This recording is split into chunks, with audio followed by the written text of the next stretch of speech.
to Moments with Marianne. I am so delighted we're spending this time here today. We have a very informative show coming right up. Our guest today is Robert Greenlee, and he's the head of partnership for Spreaker. For those of you who are new to Spreaker, it's a platform that gives podcasters the tools to host, create, and distribute their content. So Robert is the former host of Webtalk World Radio Show, which was recognized as the first syndicated radio show in the world to begin podcasting way back in 2004. And since then, Robert's been podcasting and working with businesses at Microsoft, Podcast One, and Spreaker. So today, Robert's here to talk to us about the state of podcasting. So welcome to the show, Robert. Well, it's great to be here, Marianne. Thanks for the invite, and I'm excited to speak to your community about podcasting. You know, I know that previously you were the head of content at Spreaker, and now you have a new position. Yeah, the head of building partnerships for the company, more strategic partnerships for the company, because we're merging with Blog Talk Radio, so there was a need for kind of like a higher level view of working with other companies and building relationships at more of a kind of, I don't know if it's a corporate level, but from a larger networks and trying to build that side of the business. So I've been involved at all levels of podcasting. So it was really a perfect fit for me. And there's other people in the organization now because we've combined these companies. So there's a new, person that's taken over the head of content role. So it's really just kind of spreading the workload out across all of the members of the team. Well, and before we get a little bit too ahead of ourselves, because gosh, it would be so easy to do with you. You've got some great accolades I want to talk about. You've got this amazing experience. Why don't you share with our listeners a little bit about your background so they have like a clear understanding of just all the wonderful experience that you bring to Spreaker and now to Blog Talk. Yeah, well, I mean, I can just start from the beginning. I'm really a marketing and sales guy. I've got a college degree in marketing, and I've spent most of my career in sales and marketing. Got involved in media because of my marketing, really, and started creating content as a radio host back in 1999 to promote the consulting business that I was doing. I was helping companies optimize their ability to be found in the search engine. So I was doing search engine consulting, as well as working full time for the Florida Department of Citrus at the time as a marketing rep. So was involved in kind of building grocery chain promotions and things like that with major retailers like Costco and Safeway and Albertsons and those type of retail chains all up and down the West Coast. And so really kind of got pulled to the internet back in those days. Built the first Florida Citrus website at floridациtrus.com and was doing online promotions and things like that. So I really got sucked up into the internet back in the early days of the internet during the kind of the tail end of the .com boom that was going on, and then the whole thing collapsed, as many remember. It seems like so long ago now, but then during that time, I was building this radio show. I went into a radio station and started talking about what was happening with the internet and technology, and how it was changing our world, and that got me into this world of creating audio content and doing a live show. I took that out of the radio station, brought it home. Started producing this program out of a bedroom, and built a studio, and really started creating content, and did that 6 years. And then that show ended about the same time podcasting started. That show, I built strong online distribution, working with, actually podcasting precursor platforms that were out there. There were actually podcasting platforms before there were podcasting.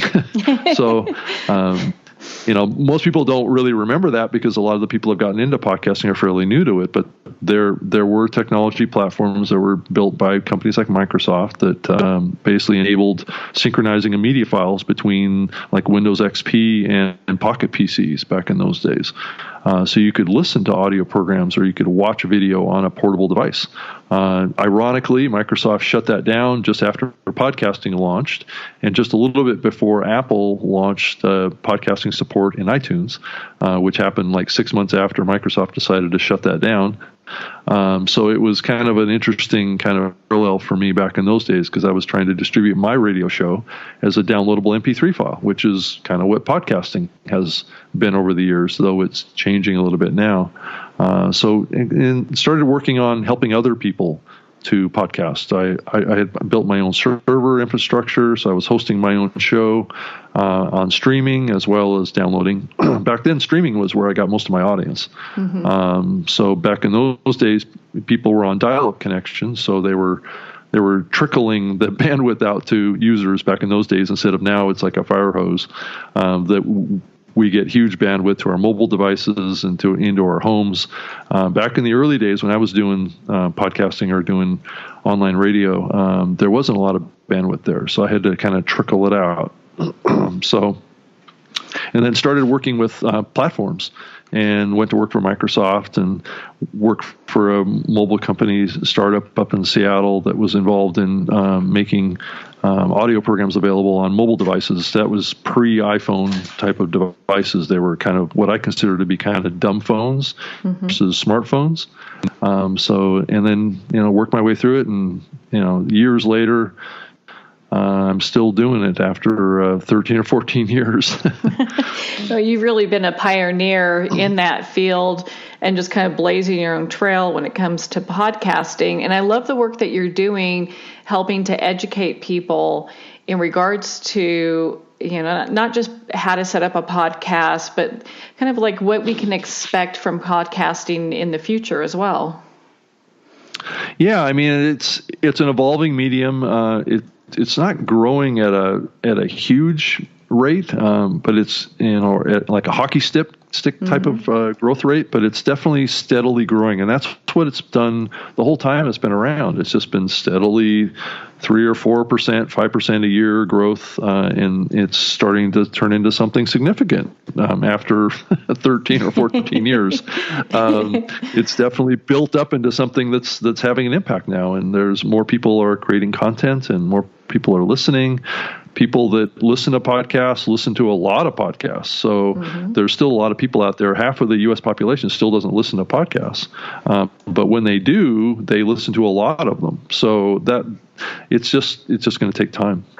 Well, I have to say, like when I was with a AM show, and then that went off air, and so I moved my show over to Spreaker, and it was so easy once I got everything set up. And also the apps, people started contacting me and going, gosh, I've always wanted to listen to your show, and now I can listen to it anytime because the apps are so easy for me to access. So it made such a huge difference. Yeah, because it fits into people's schedules. People are busy these days, and there's lots of places that audio podcasts can be listened to. People walk their dogs, and people go to the gym. People are on the train, on the bus, airplanes. There's just a lot of places that people can listen to audio content these days. Yeah. So, and you know what? I would be remiss if I didn't give you congratulations because you were just inducted to the Podcaster Hall of Fame, which is such a big thing. You don't see that every day, That's true. That's true. I mean, it's actually surprising that there is a Podcast Hall of Fame. But it's only been around for a couple of years now. It's something that's relatively new. I think there's only 15 people that I think have been inducted into Hall of Fame right now. But it's becoming something that's important for the podcasting space to be able to hold on to its legacy and hold on to its origins and kind of recognize people that have been around this medium a very long time and have made it grow and hopefully contributed to it being a positive medium for everyone involved. So. Mm-hmm.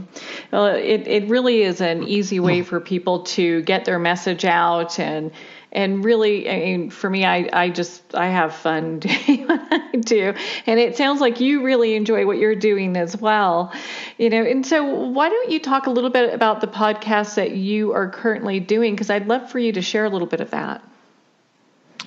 Yeah, I do. Most of the podcasting that I'm doing right now is really shows that are intended to help people better understand the medium of podcasting. They're podcasts about podcasting, and we in both shows we kind of look at it from a podcaster perspective and try and share various pieces of what's happening in the podcasting space itself. A good analogy is to look at the new media show who really looks at podcasting from like maybe the 60,000 foot view, looking down on big trends, what's happening, what the controversies are in the space, metrics, and kind of the technology of podcasting too, and talk about rumors and platforms that are maybe struggling, or platforms that are up and coming, or technology that's that's coming on the scene, or stuff that's dying, frankly.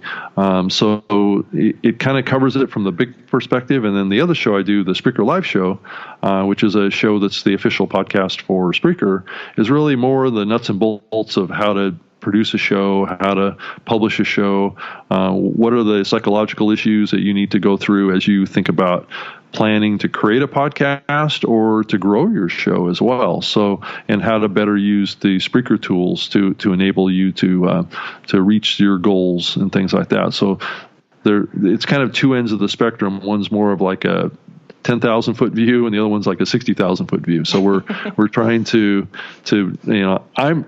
I'm trying to cover all the bases of what the needs of the community is, and what the needs of the individual podcasts are, and that was kind of my goal. And both of those shows are live shows. The new media show is a live video show as well. It's live on Facebook and YouTube, and it's also still a video podcast, which is kind of a rarity these days. The video podcasting part has kind of faded away. Now, when I talk about video podcasting, and I have to be clear about this because a lot of people think YouTube is a video podcast, but a true video podcast is one that the media file that's in that RSS feed is an actual video file, not an audio file. So, so you can use the same technology to listen to a video podcast as that you would listen to an audio podcast. So I did not know that. That's every time I listen to your show, I learn something new. Well, because if you look in the iTunes software today, or the Apple Podcast app, that app supports audio and video podcasts. So it's still in there today. You can go in and watch video podcasts, and they'll download to your iPhone, or they'll download to your device, and you can consume that stuff just like you consume audio podcasts. And actually, back in the early days of podcasting, back when it first started, about 20 to 30% of the content that was published in the podcasting space was video. So, but that's kind of faded away over the years because of the growth and development of YouTube, because people were able to host video for free, and YouTube got really big and got a lot of viewers, and so video podcasting has kind of faded away. It's probably down less than 10% now of the podcasting space is video. Well, and so where do you see because we kind of touched on it a little bit, but it's the state of podcasting in kind of in general, where do you see that going for the rest of the year? I think it's just going to be steadily growth in the content that's out there. And if you're following podcasting, what you're starting to see now is a lot more investment in the medium itself, from the standpoint of outside investors, companies merging with each other. I think we're going to see consolidation of companies. There's just honestly too many companies that are out there for the market in the space. So I think that there's going to be some consolidation that happens, some mergers. People are coming together, and Blog Talk Radio and Spreaker is an example of that. How technologies out there that have been created, very specific technologies, will be merged together with other platforms to create better platforms for podcasting. You're going to see new entrants into the medium, and you're starting to see that. But most of the heavy activity around what's happening now is content creation, or original content creation, and monetization. Those things have to ride together. Also with audience growth, and I think one of the challenges that the medium has right now is keeping the audience growth basically ahead of the content creation side, because we want to have balance in the medium. So there's new content coming into the medium at the same rate that we're getting audience expansion. Because if we get out of balance with that, then we could see a contraction in the medium. And we've been through that before. There's been about 2 contraction periods in the medium where there was consolidation. Some companies kind of went out of business or whatever, and then there was also a contraction in new content creation. While through all of that, there was continued audience growth. It just was slow and steady. So that's kind of what I see. I think this next year is really all going to be about original content and monetization and investment. So and it's not so much investment in technology; it's more investment in content and original content and compelling content from all levels of podcaster, but mainly from kind of larger companies out there that are looking to really invest in creating quality content. Now, and when you talk about monetization as well, is that in regards to some of the advertising trends when we are talking about companies that are looking to do, like how you're saying, create content within maybe different shows, or is it that actually like paid advertising? Yeah, I mean, it's a combination of the two. Quality content is, and that's a very subjective thing to say, using that term. I know it's kind of a loaded term that's used by a lot of people out there, quality content, but quality is to some degree in this medium in the eye of the listener, or in the ear of the listener, not the eye of the beholder, because there's nothing to see, but versus cover, you can see cover art, which is also a sign of quality as well. But really it's creating content that reaches and appeals to probably a larger base of listeners that can grow the medium's audience going forward, and that will drive monetization based on being able to pull in brand advertisers, larger advertisers into the medium that have been spending most of their money in radio. So it's built content that will build confidence in big brand advertisers that will funnel money into this medium to fuel the expansion into maybe more storytelling podcasts. There's a lot of talk right now about musicals that are done in the podcasting medium. Also game show type podcasts. There's all sorts of genres of content that we still haven't kind of evolved into yet. So it's a lot of this, genres of content are nothing tremendously new. A lot of them have been done on radio. A lot of them have been done in television and other mediums. It's just being able to bring the talent to the microphone that people will recognize and that people will gravitate towards. So we've seen some of this stuff already. There's a lot of big name celebrities that are coming into podcasting. The radio talent is slowly starting to support podcasting as well and move in and understand this medium. We're starting to see more of the broadcast radio networks basically acquiring podcasting platforms and trying to build that into their long-term strategy, because they definitely feel a threat from this medium. As you look at the car and all the changes that are coming to the car, autonomous vehicles are going to change what the behavior of listeners in the car are going to be as well. I mean, people may not be listening to as much radio in the car as you look to the future. They may be watching video in the car. So audio's got some challenges, ahead for it, but also great opportunity.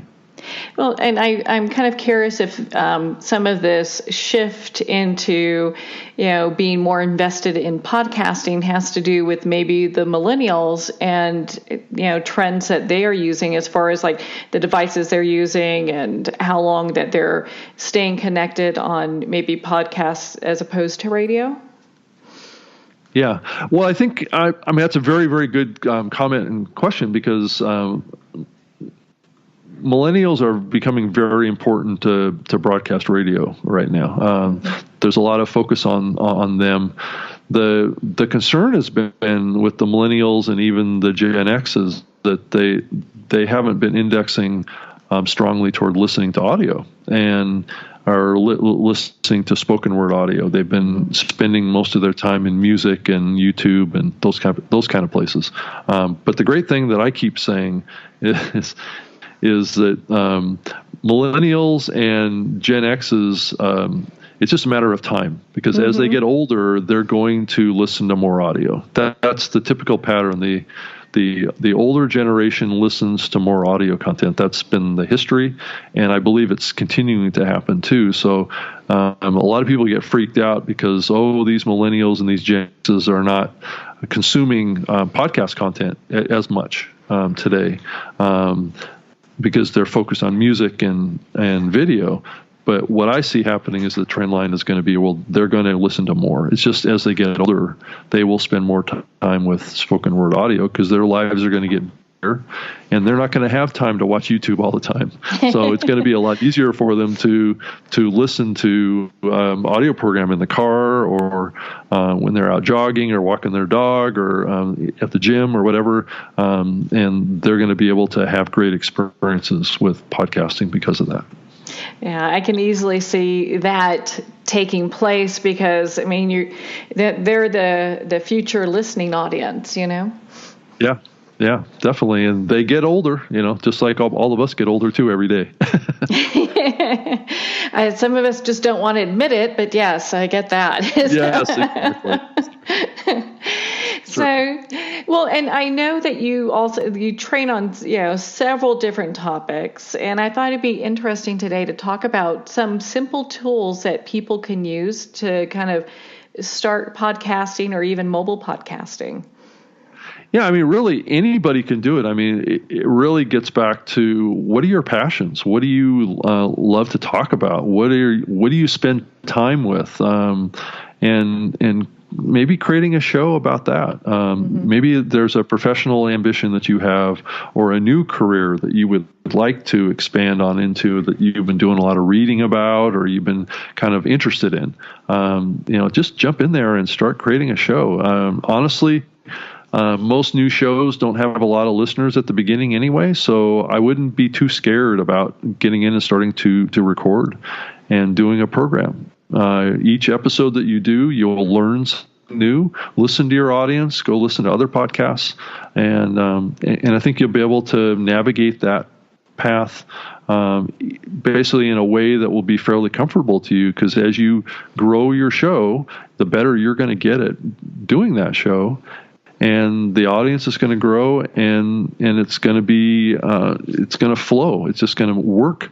But you need to come up with something that you can talk about on a week-over-week basis, and it's always better to do a weekly program if you can, and just something that you can sustain over the long term that isn't too difficult for you to do from a time consumption. So a lot of people are busy in their careers, or they're busy doing a lot of other things in their lives. So whatever process you come up with to produce your show, it needs to be easy, and it needs to be simple, and something that you can replicate week after week after week.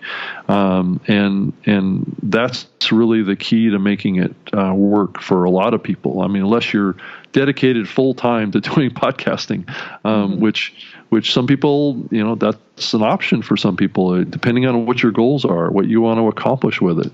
It can be used to make money for you. It can also be used to help promote something else that you're doing as well. So you can get involved in advertising. You can get involved in like an affiliate program or something like that through Amazon or through Commission Junction, and start doing what I call host reads that you can do into your content to hopefully drive some conversions that can get you paid. So if you have ambitions to start advertising, making money from your show, that's not a bad way to get started. I wouldn't put too many of those into your podcast to get started with, but that's certainly an option for you.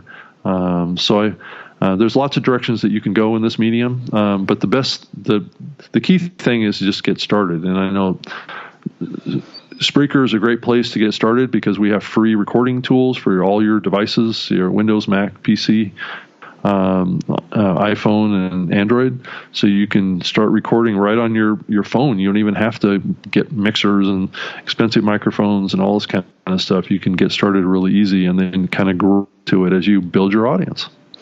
Had I known this years ago, it would have been a different journey. But because we had talked a little bit earlier, initially just getting the shows produced, and I have help now, but initially getting the shows produced, I thought I was going to lose my mind. Well, it was. I mean, years ago, and I can attest to this too, it was not easy doing this stuff. You had to have expensive equipment.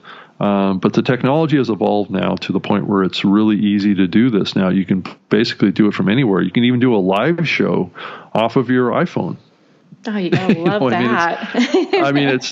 You can record or do a live show right off of your iPhone. You don't even have to go out and invest in anything expensive. The actual kind of earbuds that you get with your iPhone have a really high quality microphone that are attached to the lanyard part of the actual headphones. And I know a fair amount of people that just do their podcast right off of that. And it sounds pretty good. And as you grow your show, maybe you want to get a higher quality microphone that maybe works with your iPhone. There are microphones that you can just plug into that port on the bottom of your iPhone, and you can record like a professional microphone right into that. But you can certainly take it home and get a mixer and get a high quality microphone and do it the old fashioned way if you want to too. Well, and you kind of touched on this a little bit about doing a show every week. I know that you talk about podcasting, like some little tips to success. And is that one that you see as just that consistency? Yeah, I mean, it's kind of like building a friendship. You have to be in contact and regular contact and availability is really one of the important factors of building a community. And that's really what you're trying to do. You're building a community of listeners. And that community trusts you and relies on you to be there for them because they build you into their schedule every week. I mean, if they know that you're putting out an episode on Wednesday in the afternoon, they will look for that Wednesday in the afternoon every week if they want to consume your content. So you need to be there for them just like you need to be there for a friend of yours. And it's really the same analogy. Because this is a very personal medium and it's a word of mouth medium too. So as listeners trust you, build a relationship with you, they will tell others about you as well. And that's how this medium is built. And that's one of the reasons why this medium is kind of growing slowly is because it is a word of mouth medium. It spreads by people sharing to other people. There are no big advertising campaigns going on promoting listening to podcasts.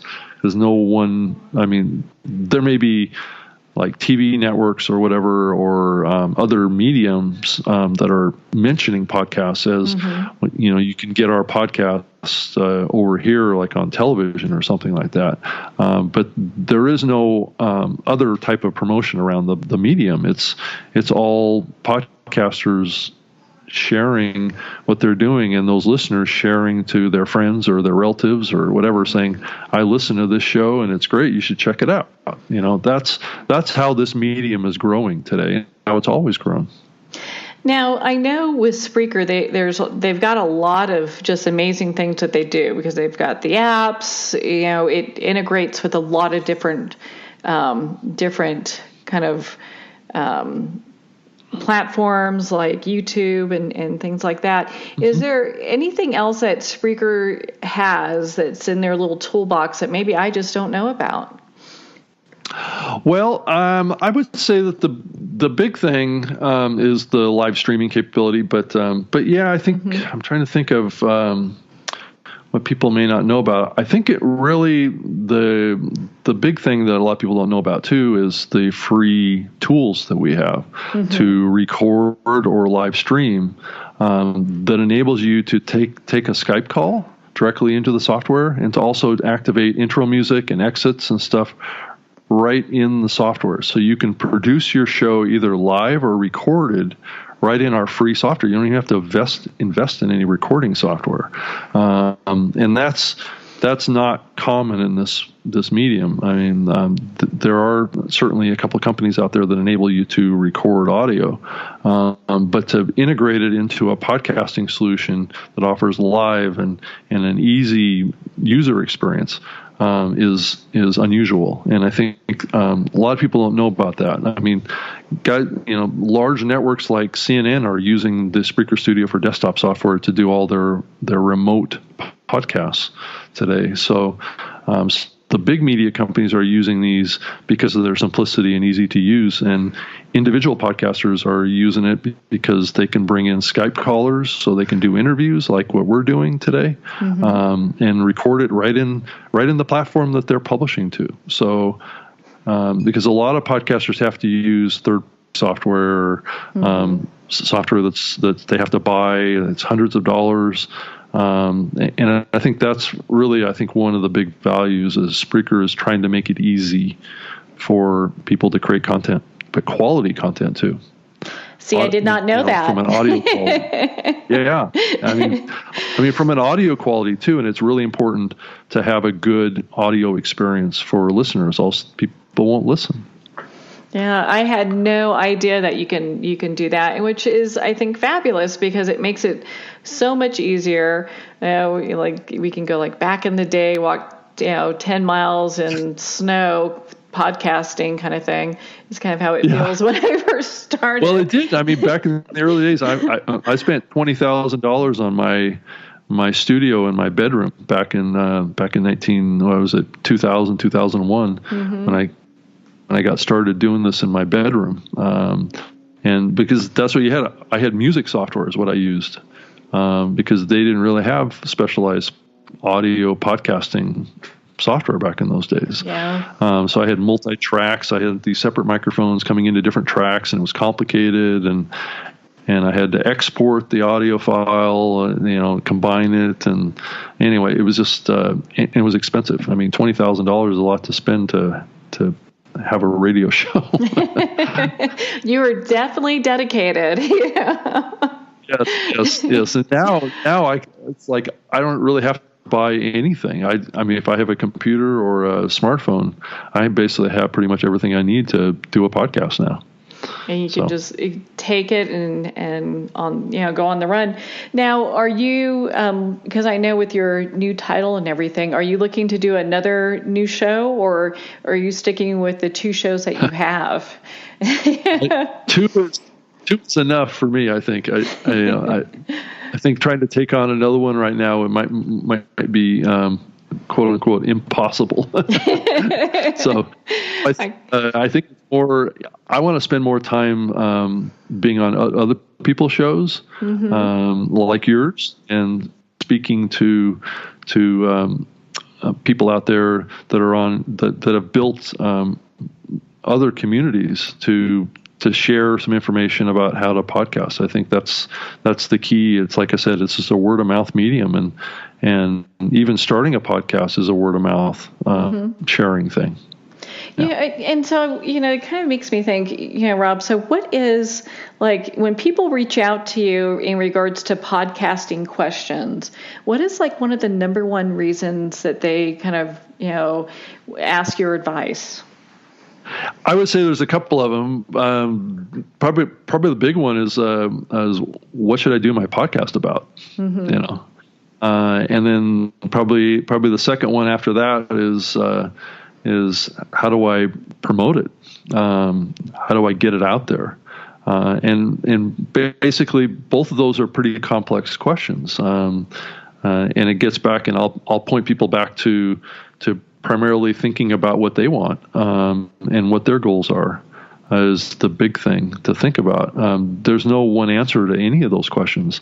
This is a very creative medium. It's what you want to do, and I've been very firm about this. It's a little bit different than what you hear from other people too. That you need to think about your audience first when you're coming up with your podcasts. And I have a little contrarian view on that. I think you as a podcaster need to think about what you want to do first. Because that's the only way that it's going to be sustainable. If you're doing your podcast to make somebody else happy, you're not going to be happy. Yeah. So, and I think that's the key to sustaining it, is that you need to do your show because of your goals and your ambitions and your passions, and you will build a community around that passion, based on that passion. So, because there is a community out there that has common passions in every aspect of life, in every aspect of endeavor or hobby or whatever, and you will build that community around you based on your passion and your willingness to share and help others. And that's the key to building a successful podcast, is do what works for you first. It's kind of like if you're on an airplane and the airplane's going down and you've lost oxygen in the cabin, you can't help others until you pulled that mask down and given yourself oxygen. It's not that you're being selfish. It's because you have to help yourself before you can help others. Mm-hmm. I would be looking for the parachute, though. So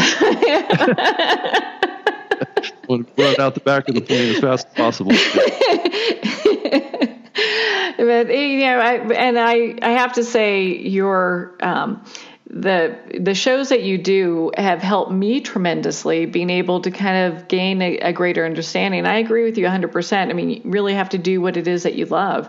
But to really kind of understand, okay, like, what do I do next? And how should I move this forward? And, and what will success look like for me based on, just being able to get it set up? And you've got great information in regards to that. I've just really enjoyed your show. So I have to thank you about that, Well, thank you for getting out there and doing a show too. And it takes courage. I mean, this is not a medium for the faint of heart. It takes a lot of determination, and I thank you for jumping in and doing it as well. Yeah. Oh, well, and I would be remiss if I didn't mention this. So, where can our listeners connect with you and be part of your community? Well, actually, it's pretty simple. The Spreaker Live Show is at SpreakerLiveShow.com, and Spreaker is spelled with an R. It's not a speaker, it's Spreaker. So SpreakerLiveShow.com is the easiest way. I mean, it's available in iTunes and Stitcher and all the listening platforms that are out there too. And then the other show is newmediashow.com. And there's video embeds on that page. So you can actually see me there with my co-host, Todd Cochran, who's the CEO of Raw Voice Blueberry. So we're two competitors in the market that are doing a show together. It's kind of unusual. You don't typically see two competitors in a particular market doing a show about the industry that both of us are in. So, a lot of people have given us feedback on that's kind of an unusual situation. But and the reason it happened that way is because I've been doing a show with Todd as a co-host for far longer than we've been competitors. So, well, it sounds like you guys have way too much fun when you do it too. And we're not shy of rattling the cages either, No? So we talk about pretty controversial things on the show, and a lot of topics that a lot of people don't like to talk about in the medium, because there are issues out there that are coming up that are kind of uncomfortable about what's happening in the medium today. And so we basically, there's no show prep with that either. And that's another thing I like to share also, is that we don't come into that show with a particular outline or agenda or anything like that. We just pull the microphones up on Saturday mornings and talk. Just like we were sitting at Starbucks together, and I think that comes across as in the authenticity of it, of what we share on the program. The other show I do, the Spreaker Live Show, is a little bit more, honestly, a little bit more contrived and thought about in advance topics. It's a more traditional kind of podcast, where the new media show is definitely a randomized kind of thought of the moment type of program. So yeah, with the Spreaker live show, I mean, you can see from how the show is designed. It's basically you go from beginning to end. There's great content, and it kind of takes you all the way through, which I have greatly appreciated. And so So with the new media show, it's just lots of fun. That's right. Todd is a character, so I'm like the calm one in the room. Todd gets a little excited. And it's the same with my co-host on the Spreaker Live show. My co-host, Alex, he gets a little excited too. So it's this contrast. And co-hosts is such, I mean, that's, Marianne, we could do a whole show just talking about co-hosts because it's such a complex thing. There's a lot of chemistry involved with it. You have to be used to each other. You have to understand each other for it to really work. And well, or sometimes it's okay not to like the other guy in some ways because it creates interesting content at times. But there's definitely kind of like a chemistry that happens over time that is actually pretty compelling to a listener, especially if those two parties have a little different personalities and they have a completely different voice. I think that the audience can connect with each one a little bit differently. So when I picked Alex to be my co-host, it was really, I thought about all those things. I mean, because I've had a lot of co-hosts in shows that I've done in the past, and I know what works and I know what doesn't work. And sometimes you just have to roll the dice and say, let's give this a shot. And sometimes you'll change out co-hosts, because it doesn't work out, or one doesn't like doing the show anymore, or whatever, and you have to change. But it can completely change the whole dynamic of the program. Well, I know that you've got some great co-hosts and great dynamics going on, and I enjoy listening to your show, and I'm just glad that we were able to spend this time together. And for our listeners that, let's say they just are looking for an easy way, they just want to push a button and go to your show, I know they can go to robgreenlee.com, and you've got the iTunes, Google Play and Stitcher where they can connect with both shows. Correct. No, that's truth. Thank you, Marianne, for mentioning that. Hey, I've got your back on this. No worries. You do. Thanks. Well, Rob, thank you so much for taking the time to be on the show with us today. Yeah. Well, thank you for having me on. It was a pleasure speaking to you and speaking to your community yourself. So, well, we'll have you back on in the new year to talk about what's going on, because I'm sure a lot of things are going to change, and I cannot wait to hear what you've got to say about all that. So, okay. Well, thanks. Well, thank you, Robert. It's been such a joy to spend this time with you. If you're looking to connect with Rob Greenlee, you can visit his website again at robgreenlee.com. You've been listening to Moments with Marianne. And remember, make every moment count.